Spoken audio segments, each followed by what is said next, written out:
La Constitución de los Estados Unidos de Colombia, sellada en Río Negro en 1863, fue producto de la guerra, donde se reprimen las posiciones del Partido Conservador y surge como un pacto de regiones, tal como en su texto lo expresa, se unen y confederan a perpetuidad consultando su seguridad exterior y recíproco auxilio, formando una nación libre, soberana e independiente bajo el nombre de los Estados Unidos de Colombia, que iba dirigido contra la Iglesia Católica.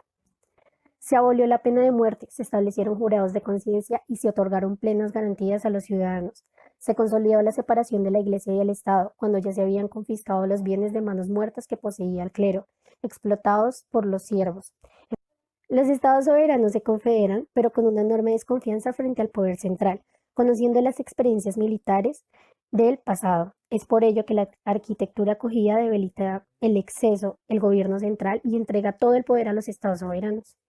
No habrá entonces árbitro para conciliar las diferencias entre los estados soberanos, ni monopolio de los medios de violencia en manos del Estado. Por el contrario, los estados soberanos tendrán guardias más fuertes que las de la Unión y habrá más libertad para el porte y comercio de armas. La Constitución de 1863 se caracteriza por el cambio de nombre de Confederación Granadina al nombre de Estados Unidos de Colombia. Además de esto, se suprime la pena de muerte, se le otorga ciudadanía colombiana a cualquier hispanoamericano que resida en el país, se da la separación del Estado y de la Iglesia, el periodo presidencial de la República se reduce de 4 a 2 años y se le quitan poderes al presidente de la República. Se establecen jurados de conciencia y se le otorgan plenas garantías a los ciudadanos. Dentro de su economía se dio la comercialización de productos agrarios y de manufactura. Sus principales cultivos eran cereales y legumbres, además de otros sembradíos comerciales como la caña de azúcar y el tabaco. Por otro lado, entre los principios constitucionales se encuentra la paz, bajo un sistema de libertad, orden y garantías en la búsqueda de un engrandecimiento nacional y una felicidad pública, que de acuerdo al artículo 36, el Gobierno General de los Estados Unidos de Colombia será por naturaleza de sus principios constitutivos republicano, federal, electivo, responsable y alternativo. Capítulo sexto del Poder Legislativo. La Cámara de Representantes representará al pueblo colombiano y lo compondrán los representantes que correspondan a cada estado. El Senado plenipotenciario representará como entidades políticas de la Unión y se compondrá de 3 senadores plenipotenciarios por cada estado.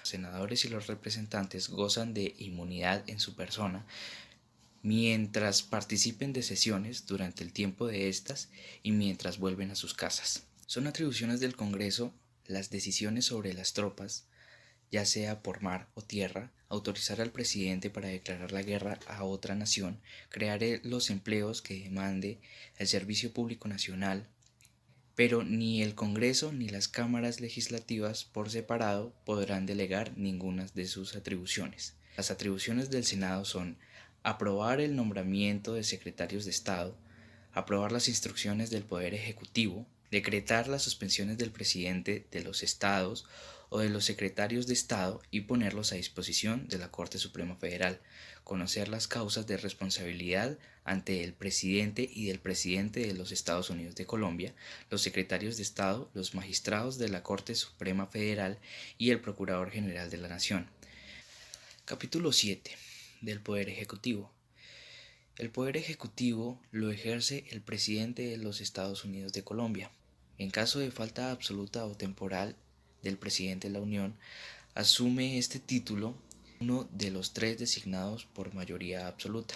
Las atribuciones del presidente son dar disposiciones para que se cumpla la ley, cuidar la renta recaudada de la nación, declarar guerra si el Senado se lo aprueba, cuidar que el Congreso se reúna el día señalado por la Constitución, velar por la conservación del orden general y desempeñar las demás funciones que se le estén atribuidas por la Constitución y la ley. El Poder Judicial se ejerce por el Senado, por la Corte Suprema Federal y por los tribunales y juzgados de los estados. La Corte Suprema Federal se compondrá de 5 magistrados y sus atribuciones son conocer las causas por delitos comunes contra el presidente de la Unión, conocerá las actuaciones contra gobernadores, generales y comandantes, conocerá también las controversias de los negocios públicos y ejercerá además las funciones que la ley determine respecto a los negocios de la competencia del gobierno en general.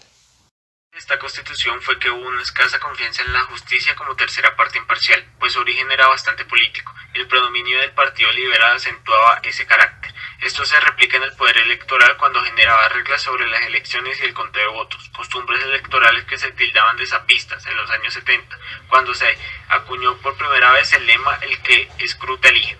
Hay una notable ausencia de instrumentos de deuda del gobierno en esta historia que conquisten la confianza en los inversionistas. La emisión de bonos o aceptación de deudas por parte del gobierno nacional o de las estaduales está caracterizada por el incumplimiento, el desgreño y el abuso de poder. Los intentos del gobierno central de intervenir en la política estadual en la década de los 70 y la de los unos estados intentando manipular la de los vecinos trajo consigo un resquebrajamiento no solo de la unidad política, sino también del mercado interior.